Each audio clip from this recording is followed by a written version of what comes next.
Il y a des hommes que le temps semble avoir choisis pour traverser les époques, témoins vivants d'un monde qui n'existe plus. Robert Wagner est de ceux-là. À 95 ans, il porte sur ses épaules l'écho d'un Hollywood révolu, celui d'une époque dorée où les acteurs étaient des demi-dieux, où l'élégance n'était pas feinte, où chaque sourire cachait 1000 histoires secrètes. Sa vie ressemble à un film que l'on aurait projeté sur l'écran du siècle, avec ses scènes de gloire éblouissantes, ses amours tragiques, ses drames tus, et ses silences plus lourds que toutes les paroles. Né au cœur de l'Amérique en 1930, à Détroit, Robert ne semblait pas prédestiné à devenir l'une des dernières icônes d'un empire du rêve. Et pourtant, dès ses premiers pas sur les plateaux, quelque chose en lui frappait. Une lumière intérieure, une élégance naturelle, une mélancolie subtile qui transcendait les rôles et les personnages. Très vite, il devint ce jeune premier dont Bollywood raffole. Les studios misaient sur lui comme on parie sur une étoile montante, convaincus que ce regard d'un bleu pénétrant, ce sourire discret et cette voix posée séduiraient le monde entier. Et ils avaient raison. Dans les années entre 50 et 60, Robert Wagner était partout. Au cinéma, à la télévision, sur les couvertures des magazines, dans les salons des Américains fascinés par cet acteur qui incarnait à la fois la force tranquille et la vulnérabilité à peine voilée. Il avait ce don rare de rendre ses personnages humains, proches, même dans les rôles les plus distants.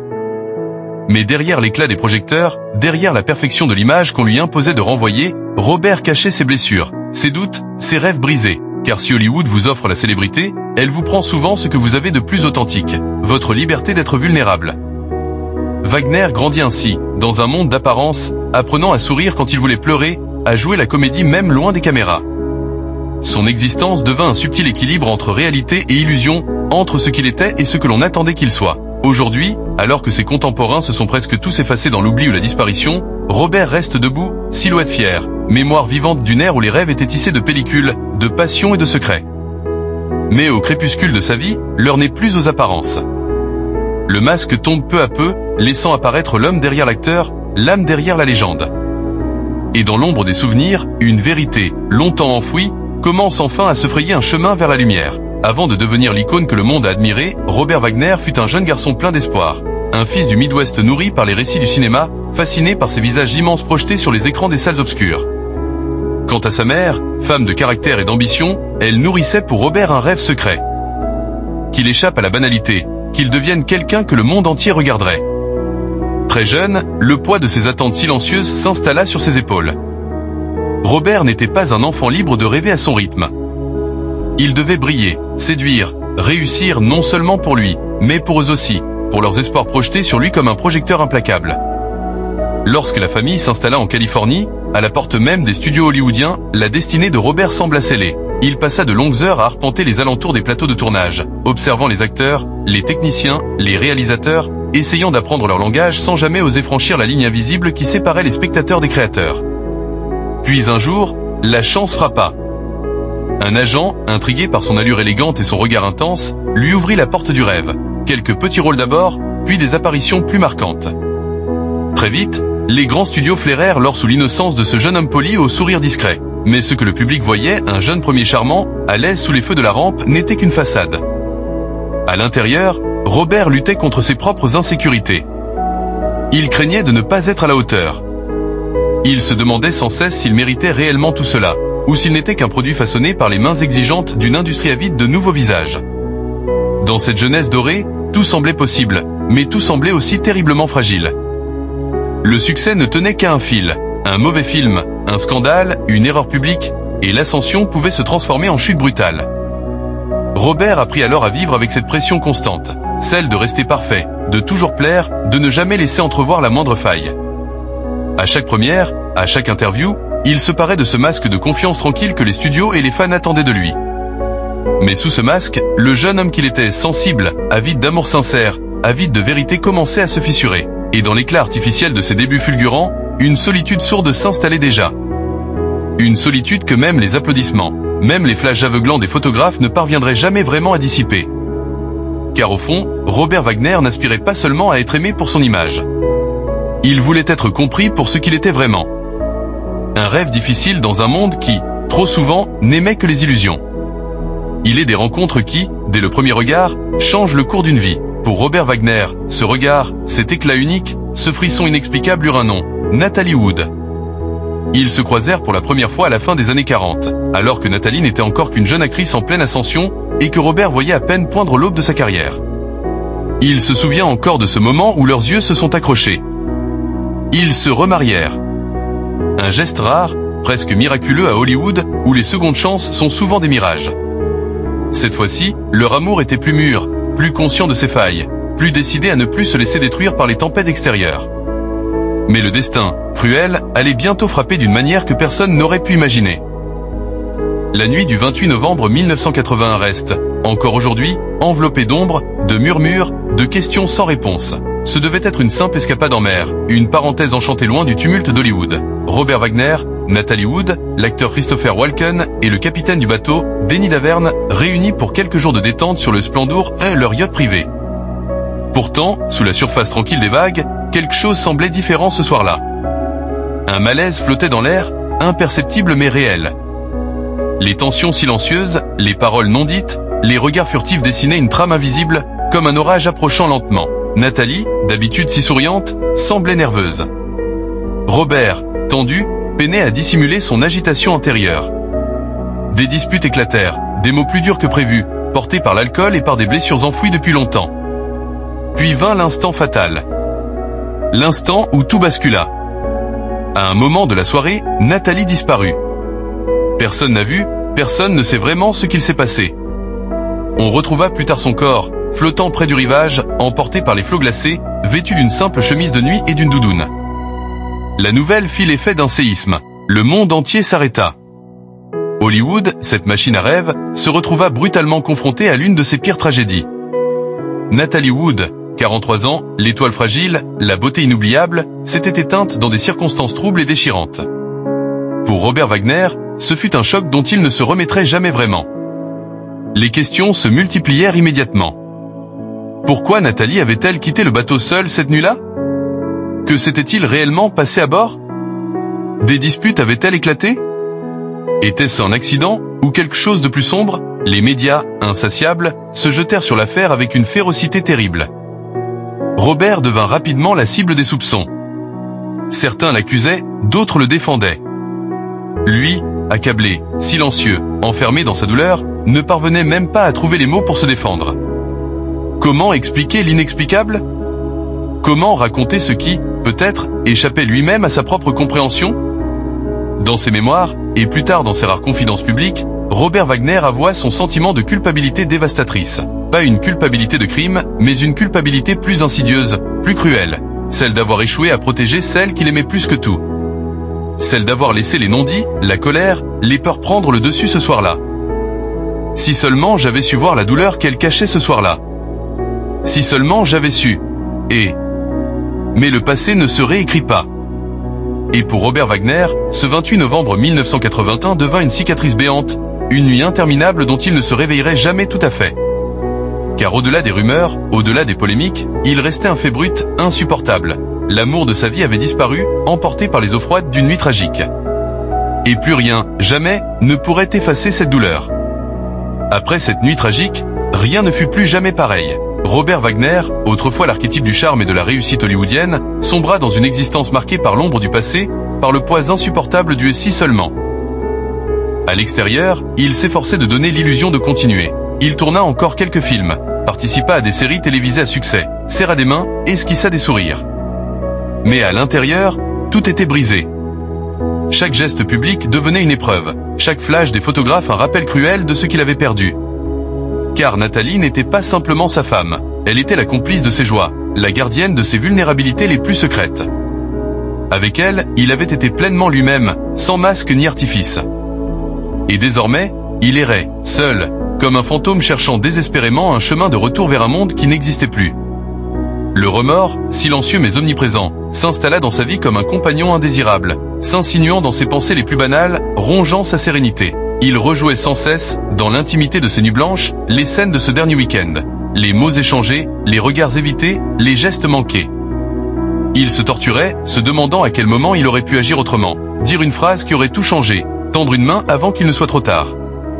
Pendant des années, Robert vécut sous le regard accusateur du public, des médias, mais surtout sous son propre regard, infiniment plus cruel. À chaque interview, à chaque apparition publique, il sentait la question silencieuse flotter dans l'air. Que s'est-il vraiment passé cette nuit-là? Et parce qu'il n'avait pas de réponse simple, parce que son cœur lui-même vacillait entre 1000 versions douloureuses de la vérité, il apprit à se taire, à se refermer sur lui-même.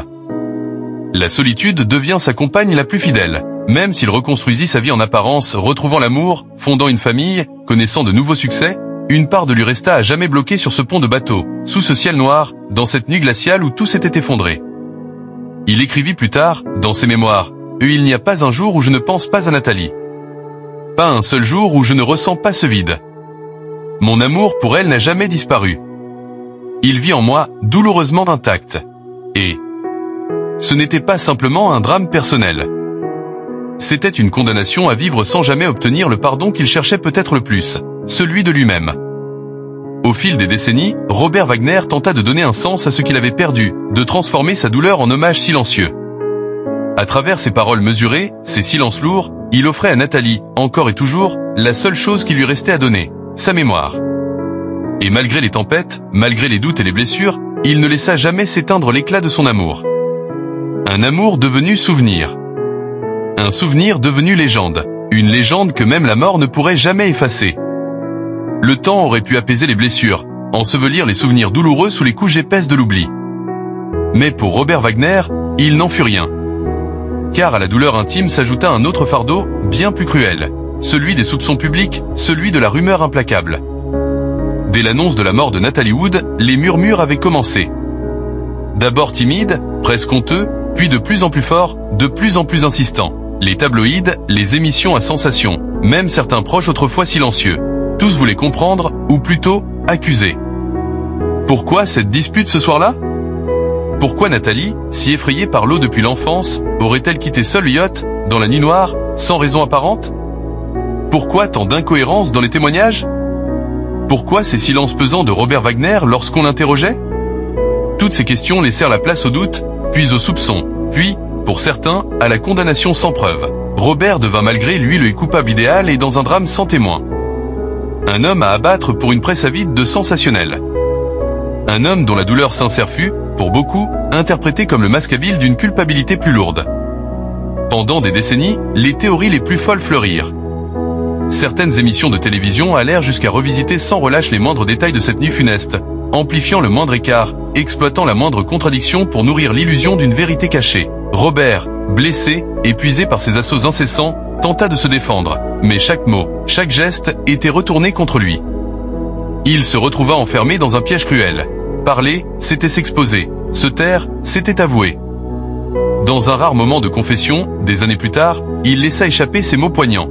Quand on vous perd, on ne peut plus rien dire pour se défendre. On ne peut que porter ce silence comme une croix. Et, pour ses proches, il était évident que cet homme brisé n'était coupable que d'une seule chose, d'avoir aimé Natalie Wood d'un amour si profond qu'il ne pourrait jamais se le pardonner de l'avoir perdue. Mais pour le grand public, pour les médias, l'ombre du doute planait, persistante, insatiable. En 2011, soit 30 ans après la mort de Nathalie, l'enquête fut même rouverte, relançant l'hystérie médiatique autour de Robert.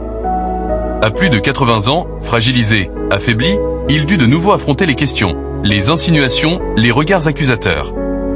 Ce retour brutal dans l'arène publique fut une blessure supplémentaire, un rappel cruel que, pour certains, il resterait à jamais coupable, quelles que soient les vérités du cœur. Mais Robert, fidèle à lui-même, choisit de rester digne.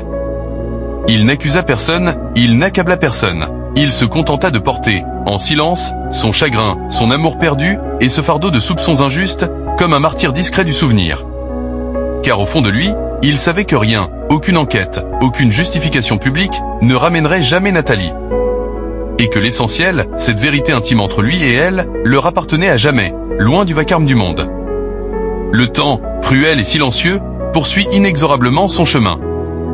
Et Robert Wagner, autrefois figure éclatante des tapis rouges, se retrouve aujourd'hui face à l'inévitable solitude du crépuscule. Les années ont passé, emportant avec elles nombre de ses amis, de ses confidents, de ceux qui partageaient avec lui cette mémoire fragile d'un Tollywood d'antan.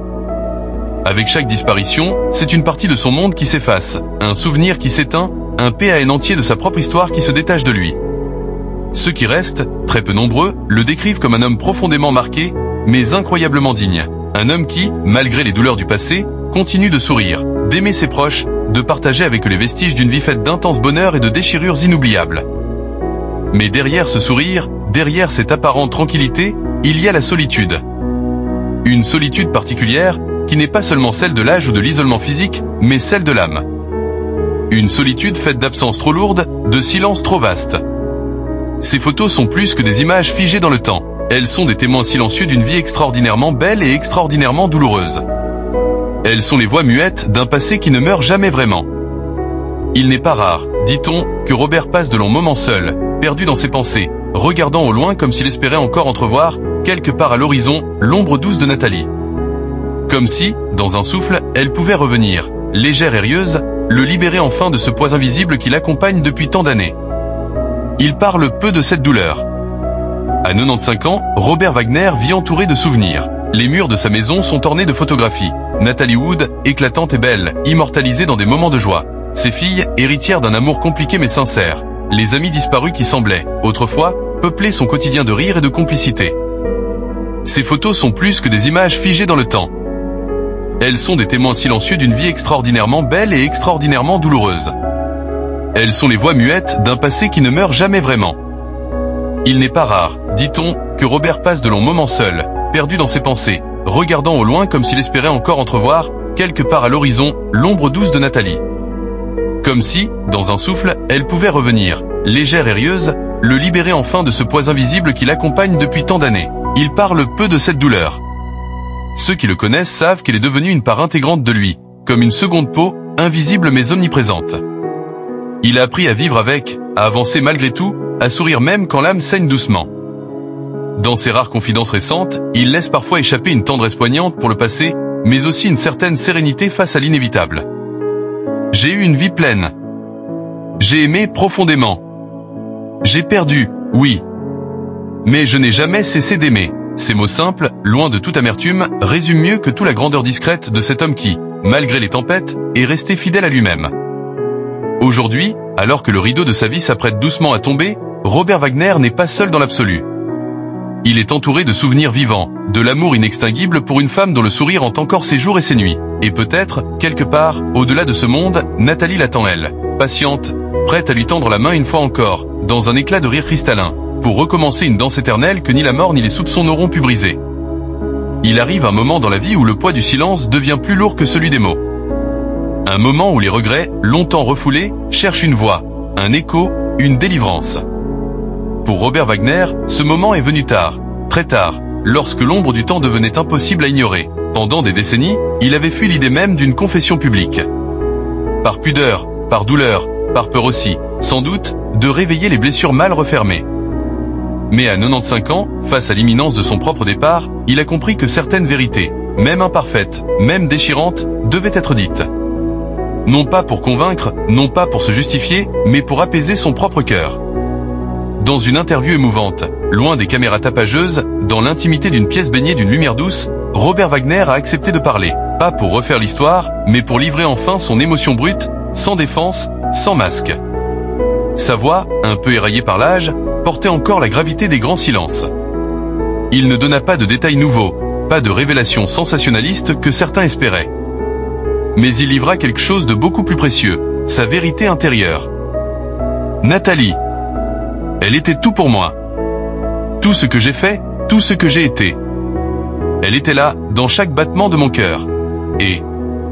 Puis, après une pause lourde de souvenirs, il ajouta d'une voix tremblante. Et je ne me suis jamais pardonné cette nuit-là. Peu importe ce que disent les autres. C'est en moi que le jugement a été prononcé, et il ne sera jamais annulé. Et... Il reconnut ses erreurs, son impulsivité, sa fierté mal placée. Il parla de la douleur immense d'avoir laissé des mots de colère flotter dans l'air au lieu de gestes d'amour, cette nuit tragique. Non pas qu'il se sentit coupable d'un acte criminel, il s'en défendit encore, mais coupable, oui, d'avoir été humain, faillible, incapable de prévoir l'impensable. Ce n'était pas un aveu de crime, mais un aveu d'imperfection. Un aveu que parfois, le drame n'est simplement de ce que nous n'avons pas su dire, pas su faire, au moment décisif. Et en prononçant ces mots, on sentit, à travers l'écran, que Robert Wagner ne cherchait pas à se racheter aux yeux du monde. Il cherchait seulement, humblement, à se libérer. Libérer Nathalie du poids des soupçons, libérer ses filles, qui ont grandi dans l'ombre d'un drame impossible à effacer. Se libérer lui-même, enfin, de cette chaîne invisible qu'il avait liée à cette nuit froide de novembre 1981. En concluant, il dit simplement « Je l'aimerai jusqu'à mon dernier souffle ». Et si quelque chose existe au-delà, je la retrouverai. Je le sais. Et... Des mots simples. Mais des mots portés par une émotion si dense, si sincère, qu'ils résonnèrent comme un chant d'adieu. Un adieu à la douleur. Un adieu au jugement du monde. Un adieu qui, peut-être, ouvrait enfin la porte à une forme de paix. Après des décennies passées à porter les chaînes invisibles du doute, de la perte et du regret, Robert Wagner semble aujourd'hui engagé dans une quête bien plus essentielle que la réhabilitation publique, celle de la paix intérieure. Car au bout du chemin, lorsque les projecteurs s'éteignent et que les murmures du monde s'estompent, que reste-t-il vraiment, sinon ce face-à-face inévitable avec soi-même? À 95 ans, Wagner n'a plus besoin de plaire ni de convaincre. Ce qu'il recherche désormais, c'est la réconciliation silencieuse avec son propre passé, avec ses blessures, ses erreurs, ses amours perdus. Autrefois homme du monde, habitué aux éclats d'Hollywood et aux tourbillons de la célébrité, il vit aujourd'hui retiré, dans une maison baignée de souvenirs, au rythme lent des jours qui s'étirent. Son quotidien est fait de gestes simples. Lire, écrire parfois quelques pensées dans un carnet jauni, écouter de la musique classique qu'il partageait autrefois avec Nathalie, promener son regard sur un jardin paisible. Il n'est plus dans la course du temps, il est dans l'acceptation. Certains disent qu'il médite souvent, non pas dans la manière spectaculaire que l'on associe parfois à ce mot, mais dans une forme de contemplation silencieuse. Revivre des souvenirs doux, pardonner intérieurement ceux qui l'ont jugé, se pardonner à lui-même ce qu'il n'a pas pu changer. Ses proches, dans de rares confidences, racontent que Robert parle aujourd'hui avec une douceur nouvelle. Comme si, ayant traversé toutes les tempêtes, il avait enfin trouvé un rivage tranquille, où le tumulte du passé ne parvient plus à troubler les eaux de son âme. Il sourit souvent, disent-ils, non pas de ce sourire forcé des célébrités, mais d'un sourire vrai, humble, profondément humain, le sourire de celui qui a aimé, perdu, souffert, et qui malgré tout choisit d'aimer encore la vie, même dans ce qu'elle a de plus fragile, de plus éphémère. Quand il parle de Nathalie, ce n'est plus avec la douleur vive d'autrefois, mais avec une tendresse infinie, comme si, quelque part, il sentait encore sa présence. Il croit, dit-il, que l'amour véritable ne s'éteint jamais. Qu'il se transforme, qu'il devient une lumière silencieuse qui éclaire nos pas, même lorsque tout semble sombrer dans l'obscurité. Peut-être est-ce cela, finalement, le véritable secret que Robert Wagner a découvert. Que la paix n'est pas l'oubli. Que la paix n'est pas l'effacement du chagrin. Mais quelle est cette capacité miraculeuse de continuer à aimer, envers et contre tout, même dans l'absence, même dans la solitude, même au seuil du grand départ. Et en cela, Robert Wagner n'est plus un simple acteur de cinéma.